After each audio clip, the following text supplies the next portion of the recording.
mission is to encourage personal growth and development and explore ways in which Jungian psychology can affect the individual lives and our community. I couldn't resist remembering a joke or a story told by Shroud, the Russian comedian who came to the United States. He wasn't prepared for the incredible variety of instant products available in American grocery stores. And he said, on my first shopping trip, I saw powdered milk. You just add water, you get milk. Then I saw powdered orange juice. You just add water, you get orange juice. And then I saw baby powder, and I thought to myself, what a time. I think that we often make assumptions about psychological growth and change, suggesting that it can be something we can done almost instantly, sort of immediate and quick at hand, a sort of powdered Jungian idea that we change our habits and attitudes and character. But that isn't so, and I think Sharon, who is our speaker tonight, Sharon Martin, is one of the 3 Jungian analysts here in town, and she's spoken often on the feminine and on the dark side of all that, and I look forward to hearing her talk, and I think she'll help us appreciate the fundamentalist shadow, and personally, my feeling is that the fundamentalist shadow is probably very much male energy with regard, and unconscious with regard to feminine values like negotiation, nurture, ecology, roots, and depth. But I hope Sharon and that will give us a better understanding about how to tolerate various paradoxes in our life so that we can deal with the wise and foolish aspects of ourselves, the banal and the sacred, and learn how to not be right all the time. So I'm eager to hear what our good doctor has to say to us.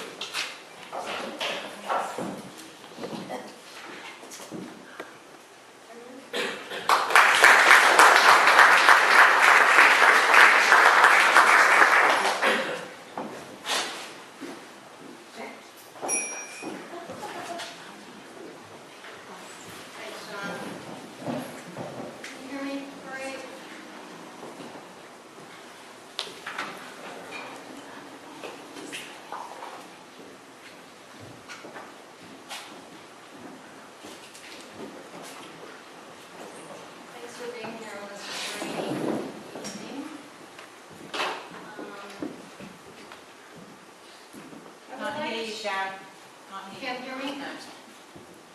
How about now? No. Can't get closer than that. Still can't hear me? I don't know. Oh, how about this? Still not? Okay. This mic, I don't know.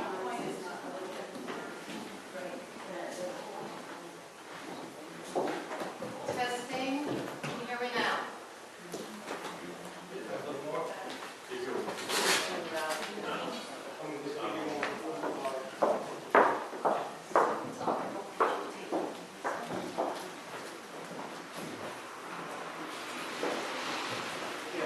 Testing.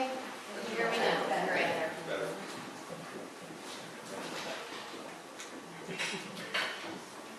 I'd like to dedicate this talk tonight to my mother, who died 2 years ago last weekend, and to the great mother, whom she embodied through so much of my life. I must first admit to you that I did not want to do this lecture. When my dear colleagues asked me to give it, I felt strong resistance, and it persisted through most of my research and preparation. As I observed and reflected upon this, I realized how difficult this phenomenon is to look at, because it takes me into the depths of who I truly am, where I see into my forbidden room. The forbidden room of my own life and that of my family and my culture. For those of you that were here for my Bluebeard lecture, you know that the forbidden room is where we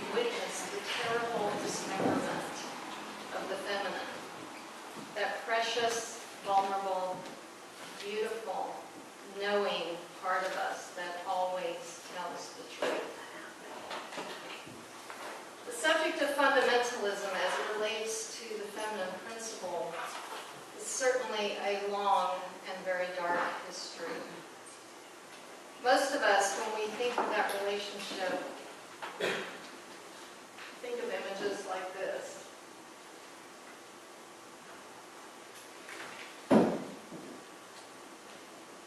Where's June? June, you have your burqa on? June McDaniel is going to show us what a real one looks like. I teach world religions, and often I put on local garb for the students. So this is actually the kind of Islamic dress that you would see in Britain. There's different kinds of Islamic dress in different countries. This has two parts. The first thing you do is put the top part on to make sure that none of your hair comes out of the top. Then what you do is you put on this, put it over your head, and cover yourself in this way. When we get into some countries, if you have even a hair coming out from the hijab, you will be arrested for indecency. And in some countries, you are allowed to wear tunics, and some you have to go down here. In some, they'll have them fully down to the ground. So what you can note is that the face looks very different when you have one of these on and one of these off. Some people compare it to a shroud. Some people say it has a certain death-like look. But what it certainly does is suppress the feminine. And if you're going to talk about what is safe in fundamentalism, you certainly do not want the challenge of fundamentalism to go against whatever your religion has to say. So, this is the challenge. Thanks. So here we have a whole graduating class.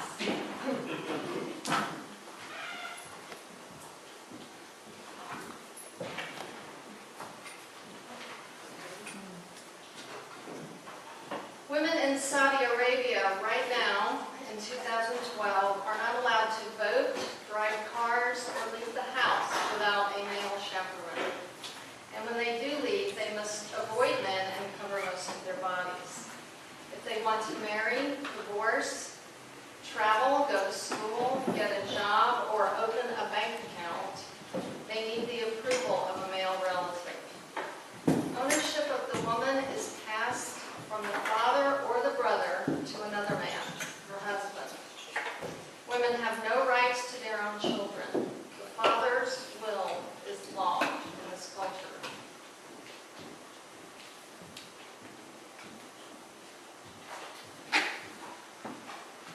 This woman's name is Bibi Aisha. She's a shy 18-year-old Afghan woman whose nose and ears were cut off by her husband and his family as punishment for the crime of attempting to escape a life of domestic abuse. This was in 2010. The only man ever arrested in connection with this crime has reportedly been set free after serving only 6 months in jail. This is Rumana Manzoor. She's a Fulbright scholar from Bangladesh who was working on her master's degree in Vancouver. Her husband was suspicious that she was having an affair, and he flew into a jealous rage and tried to gouge out her eyes with his thumbs.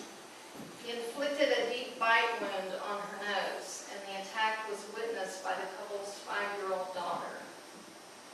Medical specialists, both in Bangladesh and British Columbia, attempted to save at least part of her vision, but concluded that the damage was catastrophic. This is Gulbar. She was admitted to a local hospital in northern Afghanistan in November 2005 because she had been burned by her husband.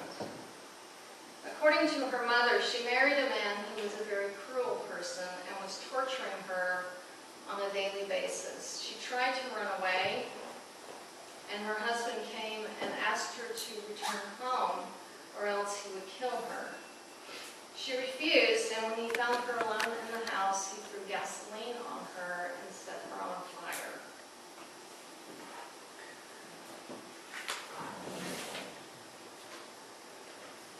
This woman, whose name I could not determine, was repeatedly punched and kicked by her husband, leaving her face black and blue and swollen. Her father had brought her to the hospital. Her husband owed her father money and he wanted his wife to intervene for him so that he wouldn't have to pay. She refused, so he beat her, which wasn't unusual, she said. Abuse was all too common in her arranged marriage. Those at the hospital thought for sure she would be safe now that she was with her father and her parents. Not so, the father said. She belongs to him. He seemed incredulous that we would even assume otherwise. She will stay with him.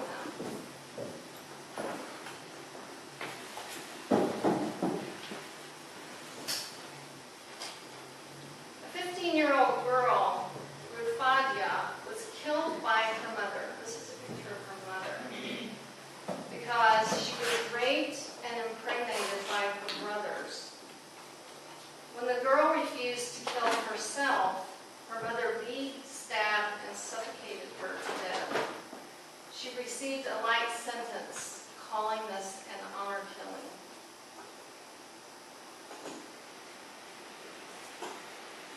This lovely girl, her name is Noor al-Maleki. She was run over and killed by her father for refusing an arranged marriage. This happened actually here in Arizona. The family had come here. Honor killings are acts of vengeance, usually death, committed by male family members against female family members who have, quote, brought dishonor upon the family. A woman can be targeted for a variety of reasons, including refusing to enter into an arranged marriage, being the victim of a sexual assault, seeking a divorce even from an abusive husband, or allegedly committing adultery. The mere perception that a woman has behaved in a way that dishonors her family is sufficient to trigger an attack on her life. United Nations Population Fund estimates that perhaps as many as 5,000 women and girls a year are killed by members of their own families. Many women's groups in the Middle East and Southeast Asia suspect the number of victims is about 4 times greater than that. The Palestinian Authority, using a penal code still in effect in the West Bank, exempts men from punishment for killing a female relative if she has brought dishonor to the family. In 2008, a woman was killed in Saudi Arabia by her father for chatting with a man on Facebook. The killing became public only when a Saudi cleric referred to the case to criticize Facebook for the strife it was causing. In Latin America, honor killings are also called crimes of passion, and the murder is often condoned or sanctioned. In Peru, 70% of the murders committed against women in 1 year were committed by a husband, a boyfriend, or a lover with jealousy or suspicions of infidelity cited as the reason. In Brazil, until 1991, wife killings were considered to be non-criminal honor killings. In just 1 year, nearly 800 husbands killed their wives. Similarly, in Colombia, until 1980, a husband could legally kill his wife for committing adultery. 1980. This kind of thing has been going on a very long time. Violence against women has been a part of the social and cultural narrative almost since there has been a society and a culture to narrate. The origin of honor killings and the control of women is evident throughout history in the culture and tradition of many regions. Ancient Roman law established historical roots for the West for honor killings by stating that women found guilty of adultery could be lawfully killed by their husbands in whatever manner the husband desired. In Greece, the lives of women were also dictated, possessed really, by their husbands, since women have always been considered socially below males. Dr. Shiraz Mojab, a professor of women's studies, states that although many religious men have used their religion as a rationale to commit honor killings, they don't have any definite connection with religion at all, and were practiced before any major religion came into existence. The practice goes across cultures and across religions. And of course, this violence is not unique to the Middle East. America also has an extensive history of violence toward and oppression of women to the present day. In our culture, we usually call them crimes of passion. George Hughley V in 2010 was found guilty in the beating death of Yardley Love. Prosecutors say he killed her in a drunken, jealous rage, fueled by her relationship with another man. Love's right eye was bashed in, and she was hit with such power that her brain was bruised. She also had a wrenching head injury that caused bleeding at the base of her brainstem.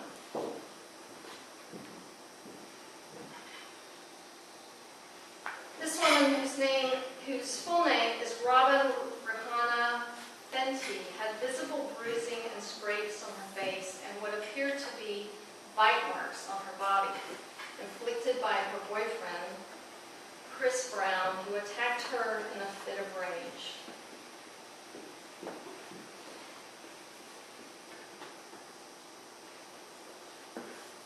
This lovely person is Darren Watson, a yoga teacher who was recently killed by her fiancé here in Mount Pleasant just a few weeks ago. It was reported that she had broken off her engagement to him.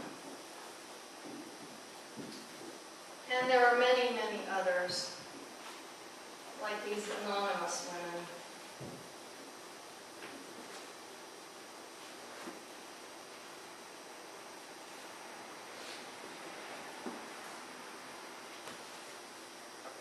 Of course, there are many things that could be said about the urgent need for collective action to stop this obscene and insane violence against women. But that is another and very important lecture. Tonight I want to talk about how we can look deeper into our own inner worlds, into ourselves, to stop the violence against the inner woman. Although an ego part of me wants to forget these terrible and depressing things, you know, that voice that says, I don't have the energy to deal with this. And why bother dredging up all that stuff? Or my personal favorite, I'm beyond all that. I've already dealt with it. Here we are. Clarissa Pinkola Estes, many of you probably have read, she wrote Women Who Run with the Wolves, tells us the deepest work is usually the darkest, and the dark cannot be let alone. So we must not be afraid to investigate the darkest darkness, for it only guarantees an increase of soul power. What is under attack here is the feminine principle. And women are are the obvious targets because they embody her in obvious ways. But the feminine is in every human being, male or female. And she has been under attack in both genders for thousands of years. So what is the feminine principle?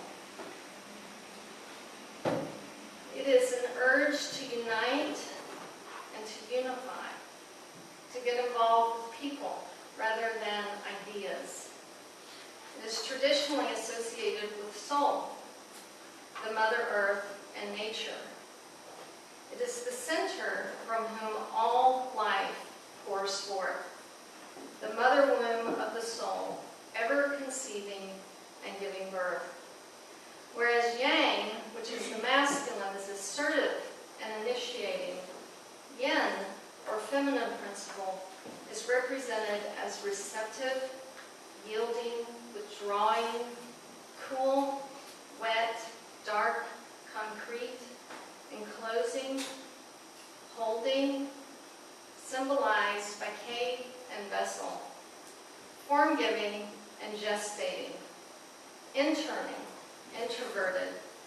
It is not spirit, but nature, the world of formation, the dark womb of nature that gives birth to urges, drives, instincts, and sexuality. It is seen in the symbolism of earth and moon, darkness and space.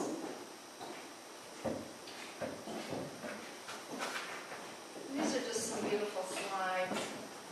The feminine, the goddess.